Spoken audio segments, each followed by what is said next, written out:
Buenas tardes a todos, nuevamente nuestro agradecimiento a Lidia Irene y a los organizadores por esta invitación. A lo largo de la historia, el papel de la mujer ha sido el de un ser denigrado, vituperado, marginado, a pesar de ser la cuna de la humanidad misma. Desde la antigüedad, los diferentes pueblos han mantenido una política misógina y machista, llegando incluso al tormento social y familiar. En diversas épocas, la mujer ha pugnado por liberarse de esa denigrante opresión sin llegar a alcanzar la igualdad social, cultural y familiar deseada. Es en la época moderna en el que el movimiento feminista presume de haber logrado un avance casi pleno, aunque el resultado es bastante cuestionable, pues mientras obtiene canonjías igualitarias, pierde aceleradamente aquellas de las que gozaba. Su afán por ser igual al hombre le llevó a actuar en papeles similares a los de éste, pero abandonando su feminidad natural, su delicadeza propia, el pudor y decencia que le dio un rol muy especial en el romanticismo a lo largo de siglos enteros. La historia registra los nombres y acciones de muchas mujeres que en su tiempo se rebelaron ante esa actitud misógina masculina y dejaron grabado su nombre y su lucha. Algunas dejaron huella no tanto por una lucha abierta, sino por una actitud que, si bien sumisa y respetuosa, contradecía los cánones sociales de su tiempo. El papel de María, por ejemplo, la Madre de Jesús y principal imagen femenina en la religión católica, fue de este tipo.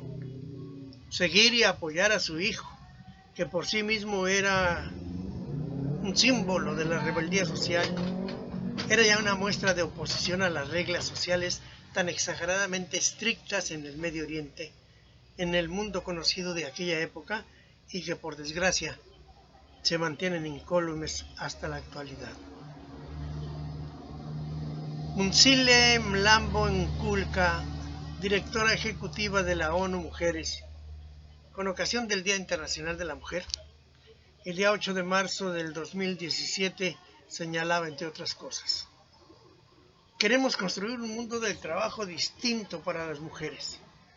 A medida que crecen, las niñas deben tener la posibilidad de acceder a una amplia variedad de carreras y se les debe alentar a realizar elecciones que las lleven más allá de las opciones tradicionales en las áreas de servicio y atención que les permitan conseguir empleos en la industria, el arte, la función pública, la agricultura moderna y la ciencia. Tenemos que iniciar el cambio en el hogar y en la etapa escolar más temprana, para que no haya ningún lugar en el entorno de un niño o de una niña en donde aprendan que las niñas deben ser menos, tener menos y soñar en menor escala que los varones. Esto, dice la líder, exigiría ajustes en la crianza, en los programas de estudio, los ámbitos educativos y los canales que transmiten los estereotipos cotidianos como la televisión, la publicidad y los diversos tipos de espectáculos. Asimismo, requerirá dar pasos decisivos para proteger a las niñas pequeñas de las prácticas culturales nocivas, como el matrimonio a temprana edad y todas las formas de violencia. Este mensaje, emitido por la líder de mujeres en la ONU, es un mensaje que pinta tal cual la situación de la mujer en el mundo. Pero, ¿cuál es la realidad de esta supuesta lucha por el empoderamiento de la mujer? ¿Es acaso una verdad rampante o es acaso una utopía pintada de colores para darle por su lado? La pregunta es obligada porque si revisamos detenidamente estos mismos mensajes emitidos a lo largo de décadas con ese mismo motivo y en esas mismas fechas, nos podremos dar cuenta de que tañen las mismas campanas. Es decir, que no hay cambios, dígase lo que se diga. Y aquellos que en realidad ostentan son cambios para mal, para denigrar aún más a la mujer, para fomentar con esa lucha feminista mal encaminada la irresponsabilidad del hombre. Las cifras lo dicen todo. Enrique Peña Nieto, presidente de México, señaló en 2017, con orgullo, en la celebración del Día de la Mujer, que el 33% de los hogares en México eran soportados por mujeres.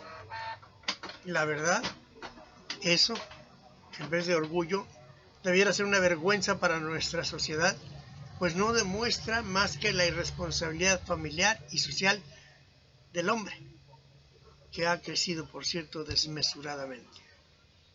El Instituto Nacional de Estadística y Geografía informó que la proporción de hogares con jefatura femenina pasó del 17.4% en 70 al 24.6% en el 2010.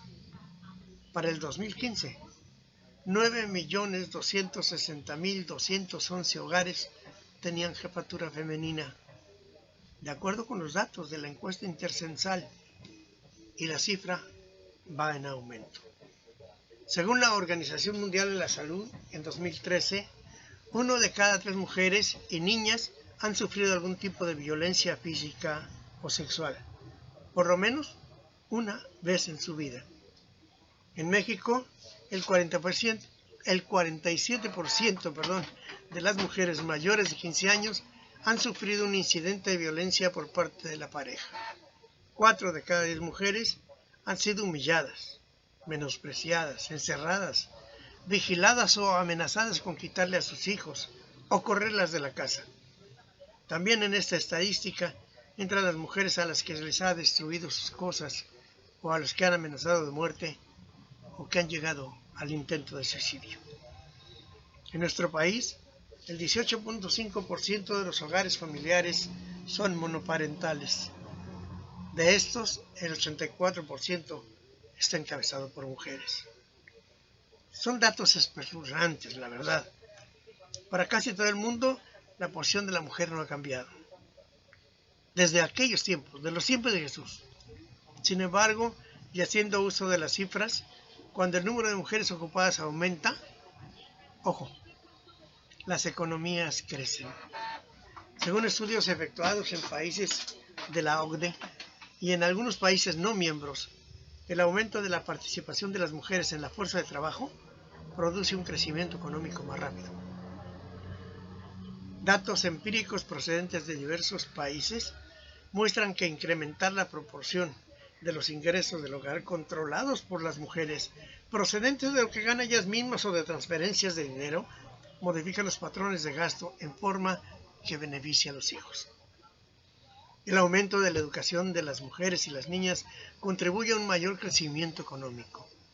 Un mayor nivel educativo da cuenta de aproximadamente el 50% del crecimiento económico en los países de la OCDE durante los últimos 50 años, de lo cual más de la mitad se debe a que las niñas tuvieron acceso a niveles superiores de educación y al logro de una mayor igualdad en la cantidad de años de formación entre hombres y mujeres.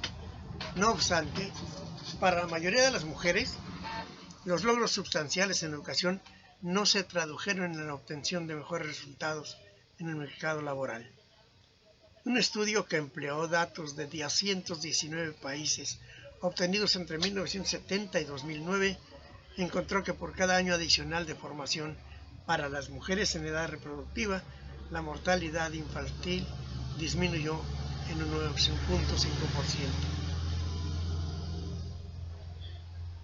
La ONU señala que el mundo laboral está cambiando de un modo que tendrá consecuencias significativas para las mujeres. Por un lado, los avances tecnológicos y la globalización brindan oportunidades sin precedentes a quienes tienen la posibilidad de acceder a ellos. Por el otro, están en aumento la informalidad laboral, la desigualdad de los ingresos y las crisis humanitarias. En este contexto, apenas el 50% de las mujeres en edad de trabajar están representadas en la población activa mundial, frente a un 76% en el caso de los hombres. Es más, una abrumadora mayoría de las mujeres trabaja en la economía informal, subvencionando el trabajo de cuidados y doméstico, y se concentran en empleos peor remunerados y con menos cualificaciones, con poca o ninguna protección social. Lograr la igualdad de género en el trabajo es indispensable para el desarrollo sostenible. Así las cosas, si consideramos que para diciembre del 2016 el mundo tenía una población mundial de 7.400 millones de habitantes, de los cuales ligeramente más de la mitad son mujeres, y que el promedio mundial de hogares mantenidos por mujeres es del orden del 34%, 2.516 millones de mujeres soportaron la carga del hogar. Que conste que cuando decimos que 2.516 millones de mujeres soportaron la carga del hogar, además, no debemos olvidar que cuando un hombre soporta la carga de ese hogar, lo hace con el apoyo y respaldo de una mujer. Sin embargo, esos millones de mujeres lo hacen solas. Lograr el empoderamiento económico de las mujeres requiere de un cambio transformador para compartir la prosperidad de forma equitativa, sin dejar a nadie atrás. La comunidad internacional ha asumido este compromiso en la Agenda para el 2030, para el desarrollo sostenible. Veremos si lo alcanzamos. Todas las mujeres debieran poder disfrutar de su derecho a un empleo decente. Como defensora mundial a favor de la igualdad de género y el empoderamiento de las mujeres, la pregunta que se hace la ONU Mujeres es ¿cómo conseguirlo? ¿Por qué sigue existiendo la desigualdad salarial por razón de género? En muchos países, las disparidades de la educación han comenzado a reducirse, pero eso no basta. No basta para erradicar la discriminación por motivos de género en el mundo laboral. Todavía excluye a las mujeres de determinados trabajos y las relega a otros que a menudo son peor remunerados. Encontrar un equilibrio entre el trabajo remunerado y las responsabilidades familiares conlleva muchas limitaciones. Los horarios laborales rígidos y unas licencias parentales limitadas son algunos de los factores que obligan a las mujeres a trabajar tiempo parcial, incluso a abandonar el mercado laboral durante largos periodos. En algunos países se sigue exigiendo a las mujeres que se jubilen antes que los hombres. Pero dejémonos de cifras. Vayamos a la historia que al final de cuentas es la que guarda los secretos de todo. ¿De dónde surge ese movimiento feminista que, si bien ha dado algunos resultados, como decíamos atrás, muchos han sido contraproducentes? La desigualdad jurídica era norma en el pasado. Nobles y clérigos gozaban de privilegios vedados a la gran mayoría de la población. La ausencia de derechos políticos y libertades era característica clave. En el caso de las mujeres, la mitad de la población, a todo lo anterior se le debía unir su función social circunscrita a lo doméstico, a las labores de la casa, de la procreación, del cuidado de los hijos y sobre todo a la subordinación legal al hombre, padre o esposo, faltaba más. La Revolución Francesa y las demás revoluciones plantearon como objetivo central la consecución de la igualdad jurídica y de las libertades y derechos políticos. Pero, ¿qué sucedió? Los derechos del hombre y del ciudadano que proclamaban las revoluciones se referían en exclusiva al hombre, no al conjunto de seres humanos.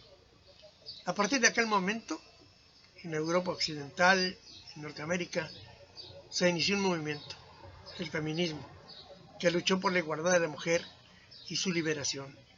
Durante ese periodo, el principal objetivo del movimiento de las mujeres fue la consecución del derecho, el derecho del voto. Nacía así el movimiento sufragista. No quisiera dar tumbos en el tiempo y si la entrada era para darnos una idea del nacimiento del movimiento feminista, para el misógino reacio, parece que se niega a entender que el papel de la mujer no está detrás del hombre sino a un lado, incluso para las mismas mujeres que convenientemente confunden un movimiento de libertad con una aventura de libertinaje y que dan al traste con una exigencia pura y bien ganada. Analicemos cuánto y por qué ha sufrido la mujer en un papel que no le daba más presencia que la que tenían los esclavos o prisioneros de guerra. El clasismo social que yo llamaría franca y abiertamente desprecio y abuso de que ha sido víctima la mujer y algunos hombres. Al paso del tiempo no solo es aberrante sino vergonzoso. Aquella frase del hombre es el lobo del hombre se queda corta. Yo creo que la base de todo movimiento social, no solamente de la mujer, debiera basarse en la creencia que debe existir, que debe ser norma social, de que todos somos iguales. Sí, hombres y mujeres, y de que todos tenemos derechos, hombres, mujeres, niños y ancianos. Cuando nos veamos todos como hermanos, otra cosa será. Muchas gracias por su atención. Buenas tardes.